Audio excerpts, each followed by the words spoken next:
Ibang klase. Nung narinig ko to, sabi ko, I thought Risa Ontiveros was evil. She's beyond that. Grabe. Gagamitin nila yung kanilang kapangyarihan, kanilang posisyon para manira lang ng tao. Hindi natin alam kung bakit. Kasi kung iisipin mo talaga, ang kalaban ni Pastor Apollo Kibuloy at ni Pangulong Duterte, kung hindi mga drug lord, mga komunista eh. Alam naman natin na si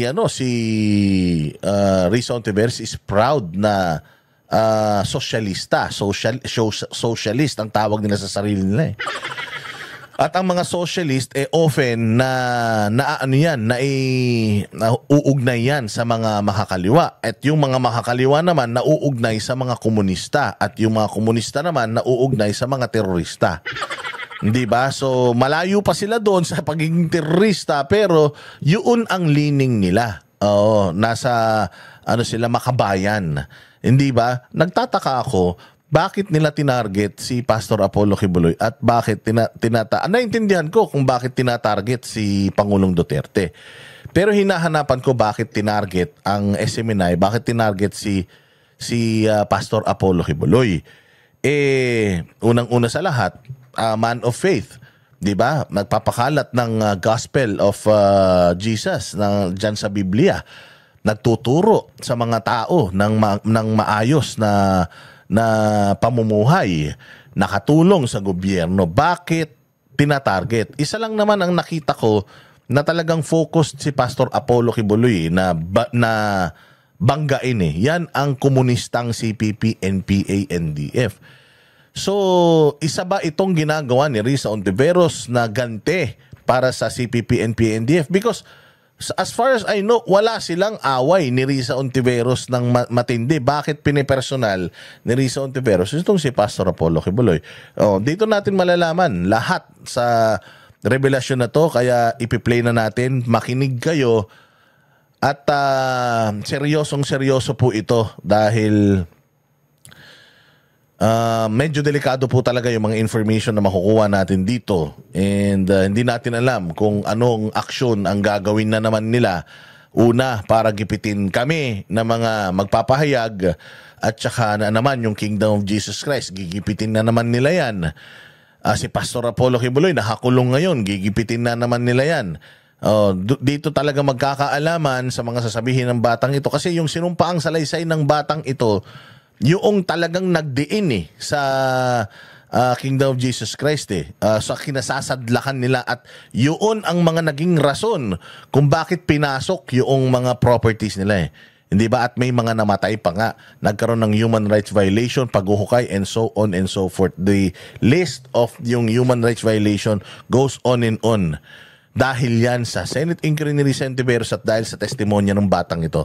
Pakinggan po natin kung ano ang reason bakit niya tayo tinag, at ano yung reason bakit sinasabi niya rito sa kanyang video na hindi na niya masikmura ang paggamit sa kanya ni Senator Ontiveros. Play. Ako po si Michael Maurilio alias Rene. Hindi po ako pinilit na magsalita ng katotohanan. Kusang loob ko pong inilalahad ang mga nagawa kong kasalanan at mga plano laban kay Pastor Apollo C. Kibuloy at sa Kingdom Ministry. Ako po yung witness, kinuwang witness ni Sen. Risa Ontiveros na nakatakip yung muka. Pero ngayon, hindi na, sapagkat nagsasabi na ako ng totoo. Binayaran po ako ni Sen. Risa Ontiveros para mag-testify laban kay PRRD, VP Sara at kay Pastor Apollo C. Kibuloy. Lahat ng sinabi ko at kasama ko doon na nag-witness sa Senado ay ginawa lamang ni Sen. Risa upang papagsakin si Pastor at ang buong kingdom at kunin ang kanilang mga ari-arian. Ngayon po ay hinahanap at tinatakot ako ni Sen. Risa. Ako po ay dating full-time worker ng Kingdom of Jesus Christ na pinamumunuan ni Pastor Apollo Kibuloy. Na-convert ako noong 2015 at naging full-time noong 2019, kung saan na-assign po ako sa Glory Mountain sa Davao City.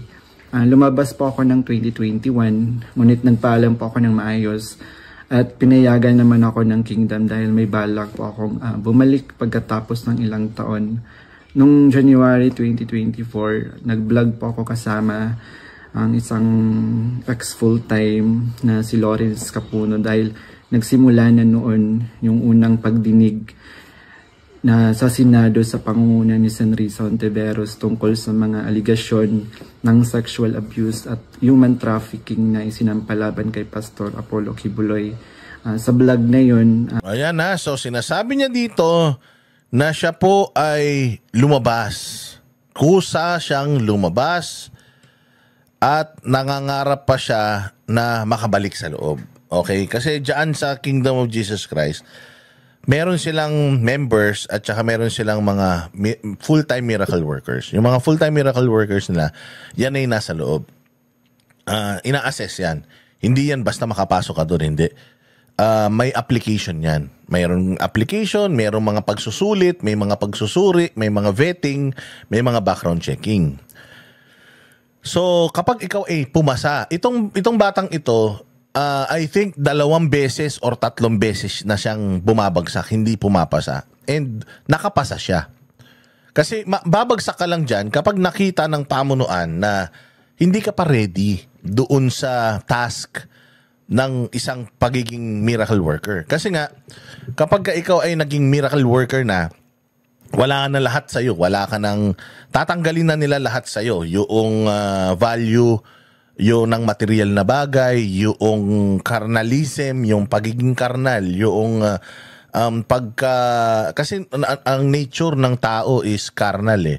Sabi nga nila, di ba, pinanganak tayo na makasalanan, and then pag may isip na tayo, nasa atin na yun kung tatanggapin natin yung liwanag, kung tatanggapin natin ng Diyos, di ba, ganun yun. So dahil nga doon sa kay Eva at Adan, pagkagat nung prutas, naging makasalanan tayo lahat. At paglabas pa lang natin ng bilang mga sanggol, makasalanan na tayo. Habang lumalaki nga tayo, kaya nga may mga religious leaders diyan, sila yung magko-convert sa atin na sumama or umanib sa kaliwanagan dahil tayo pinanganak bilang mga tawag dito, ang nature natin ay karnal. So at ang paligid natin ay karnal, material na bagay, pera, di ba? Yan ang mga root of evil. So pag pumasok ka dun sa loob, lahat mawala na yun. Isinusuko mo na ang lahat. Ang iyong buhay ay inaalay mo na sa simbahan. Ang iyong buhay ay inaalay mo na sa sa misyon ng inyong simbahan sa mundo. So talagang lahat 'yun tatanggalin na 'yon, no? Yung iyong lust sa pera, sa material na bagay, yung iyong lust sa flesh, sa laman, yung mga kamanyakan mo, kalibugan mo, lahat 'yan i-give up mo when you are inside. Ano na yun? You are preparing yourself, you're cleaning yourself, you're doing everything sa nagawin yung kanyang will, kasi pinaghahandaan mo na is yung pagpunta mo roon sa kaharian, sa kabilang buhay, which is yung buhay na walang hanggan. Kasi ito, ang katawan natin, pansamantala lang yan. Pagdating natin doon, yun talaga yung buhay. At nire-ready nila yung mga sarili nila doon na maging malinis para pagdating doon, at doon sila mapunta, hindi doon sa baba na pupuntahan ni Risa. Oo, so ganun yun. So siya ay lumabas, sabi niya nga, nakapasok siya, pero meron kasing spiritual race na tinatawag. Yan yung parang, di ba may calling ka eh. Calling kasi ito. Sabi ko nga sa inyo, parang ang mga nandiyan dyan sa Kingdom of Jesus Christ, parang mga pare at saka mga madre yan. Calling ang pagsisilbi. So, kung yun ang calling niya, nag-try talaga siyang pumasok. 2 beses siyang bumagsak. Sa pangatlo, nakapasok siya. Kaya nang pagdating niya sa loob, siguro yung spiritual race, baka akala niya ready na siya. Akala niya yun yung calling niya. Hindi pala niya kaya yung sistema sa loob. So, ang ginawa niya is lumabas siya, nagpaalam siyang lumabas kasi ire-ready niya ulit yung sarili niya kasi gusto ko pa ulit pumasok sa loob. Kasi nasa ano yan may mga lumalabas. May kita mo, meron silang parang library kung saan nandoon yung mga makasalanan na mga miyembro nila, yung may mga kaso. Kasi syempre may sarili silang korte doon dahil bansang kaharian nga yan. Kung meron ka nilabag na na kasalanan, may karampatan din yung parusa. Lahat naman siguro may ganyan, di ba? Kahit nga sa bahay nyo, may ganyan din. Pag meron kang kasalanan, paparusahan ka. So, para silang isang malaking bahay at membro sila ng pamilya na yun, may nagawa silang kasalanan. So, pagdudusahan nila yon, meron silang mga point system at meron din silang mga klase ng parusa na it's either by fasting or by dadaling ka nga doon sa Glory Mountain para magtanim. Pero pwede kang, kung ayaw mo naman, pwede kang lumabas. Kaya lang, wag ka nang babalik ganun sa kanila. Kaya hindi sila yung katulad ng iba na parang dito ka na. Hindi. Sila yung, ikaw mismo yung papasok sa kanila at ikaw mismo yung manunumpa. May mga papeles yan. May mga files nga sila nung mga kasalanan mo. At lahat ng files ng mga tao nila, ng mga members nila, nakatabi yun. Lahat, profile, everything, nakalagay yun. At kung ilang taon na sila nandun. So ito yung sinasabi nitong batang ito, na ako ay membro, pumasok, lumabas. At paglabas, ito na nga yung kanilang ginawa. Pinasinungalingan namin yung mga claim ni Blenda Portugal alias Amanda at nung iba pa na pawang kasinungalingan lahat. Nung February 2024, kinontak ako ng isang ex full-time na si Shishir Bandari at inalok na maging witness sa Senate investigation ni Senador Risa. Yung Sean Bandari na yon, mga bossing, yun yung napulot ng Kingdom of Jesus Christ sa Singapore na homeless. Pinag-aral nila yon, ginawa nilang tao. Binigay nilang lahat, naging halos close talaga kay Pastor Apollo Kibuloy, yung tao na yon. Ginawa niya halos parang kanang kamay niya. Kasi magaling yan sa technology, magaling yan sa IT. So siya ang naging parang kanang kamay ni Pastor. Pinag-aral niya ng piloto yan, pinag-aral yung asawa niya, pinag-abogado ni Pastor Apollo Kibuloy, yung unang mga abogado ng Kingdom of Jesus Christ na pinag-aral ni Pastor. Ayan, sila yan, yung mga asawa nila.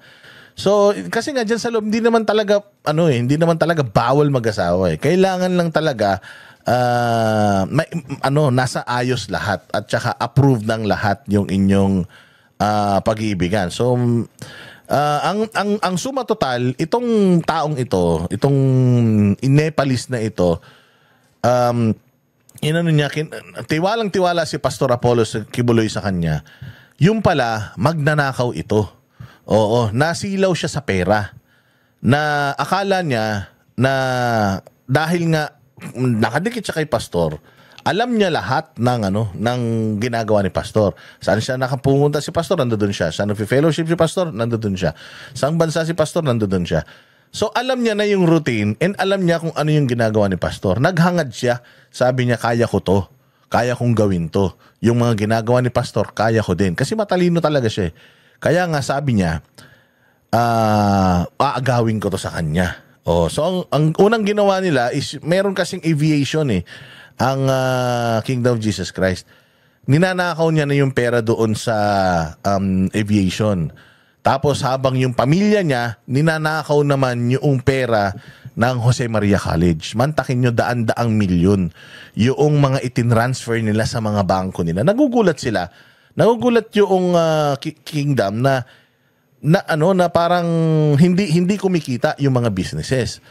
And siyempre si Pastor, tiwala nga siya sa mga nasa paligid niya, pinababayaan lang niya kasi meron naman mga nagmamanage Hindi naman siya may-ari ng mga yan. Kayo naman ang nagmamanage yan. Until merong nagsabi sa kanya na may gumagawa ng kabulastugan dito. Merong gumagawa ng mga kabalbalan dito. Kailangan mong check-in yung kinikita o yung kinikita ng mga businesses ng simbahan. So nung nag-hire siya ng accountant para at nalaman noong mga nagnanakaw na mahuhuli na sila. Oo, madaling araw sumibat sila lahat. Pumunta sila sa Amerika at humingi sila doon ng asylum. At sinabi nila, at ang kapalit noong kanilang pagtakas at pagtatago sa Amerika ngayon, ang kapalit noon is ibibisto nila or pwede silang gamiting kasangkapan para pabagsakin si Pastor Apollo Kibuloy. Ganun po yun. Ganon ang ginawa nila. Kaya simula noon, nung nagpunta na sila sa Amerika, ang plano talaga ng mga yan, pabagsakin si Pastor Apollo Kibuloy dahil hindi na sa katuparan yung plano nila na makuha yung Kingdom of Jesus Christ kay Pastor. Alam nyo ba na nilason pa nila si Pastor Kibuloy? Nilason pa nila. Tapos natagpuan pa sa kanyang lahat ng mga pag-aari ng mga sasakyan ng Kingdom of Jesus Christ, ang mga susi pinagkukuha na daw. So until nga nabisto, kasi nga nung nagpunta si Pastor Apollo Kibuloy sa Hawaii, mga bossing, yun yung unang-unang kaso niya. Nagpunta siya sa Hawaii, piloto niya na yan. So nung nagpunta siya sa Hawaii, nagulat sila kasi nung pabalik na sila ng Pilipinas, hinarang sila. Tapos pagharang sa kanila, biglang surprise check daw, nakita na may pera doon sa eroplano niya. Yung pera na yun, supposedly, hindi nila yun mula sa eroplano ibinaba sa Hawaii. Hindi. Talagang pera yun na pambili ng pangpapatayo nila ng simbahan dyan sa Hawaii. Nagtataka sila, bakit nandoon sa eroplano ulit? So, meron siyang kasama na nagtatanim ng ebidensya, nauutusan na magtanim ng ebidensya. So, doon siya unang hinuli sa cash smuggling. Sabi nga niya, ang sabi daw is nakitang bitbit niya daw yung bag na yun at nilagay doon. Sabi ni Pastor, it's impossible na magbitbit ako ng bag kasi even my Bible, meron akong taga-bitbit Wala kayong makikita na video ko na meron akong tangan-tangan na, unless clutch bag ko yan or whatever. Pero bag, wala kayong makikita na meron akong bit-bit na bag. May tagabuhat ako ng mga gamit. So, hindi ako ang naglagay niyan dyan. Suma total, na-hold yung eroplano doon, pinauwi si Pastor Kibuloy dito, sinabihan siya ng kanyang abogado na huwag ka nang aalis ulit ng Pilipinas kasi yung susunod na alis mo, baka hindi ka na makauwi dito.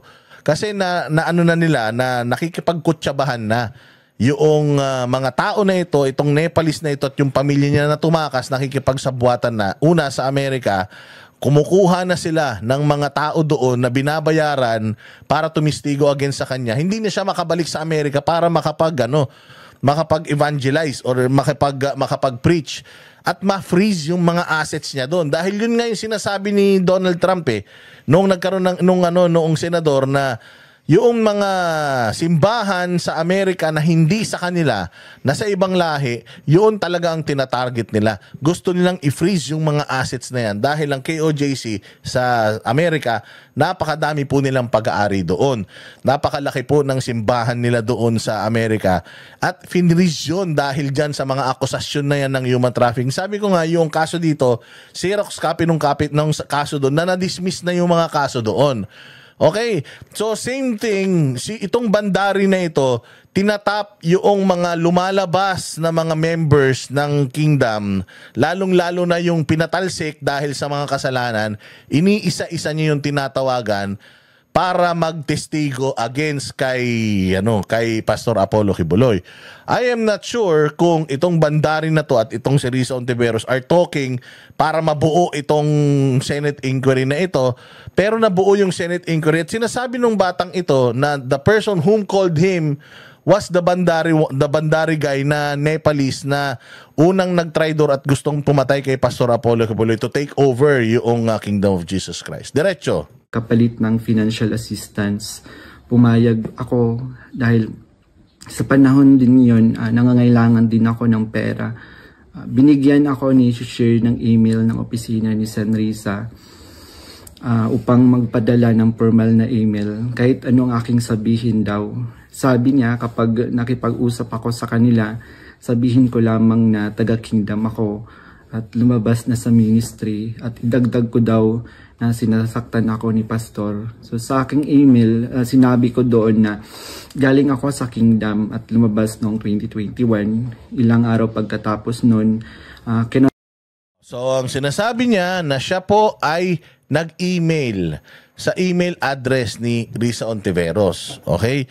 Binigay daw sa kanila nung bandari yung email address kung saan sila mag-i-email, which is si Risa Ontiveros. So is it safe to assume now na itong bandari at itong Risa may komunikasyon?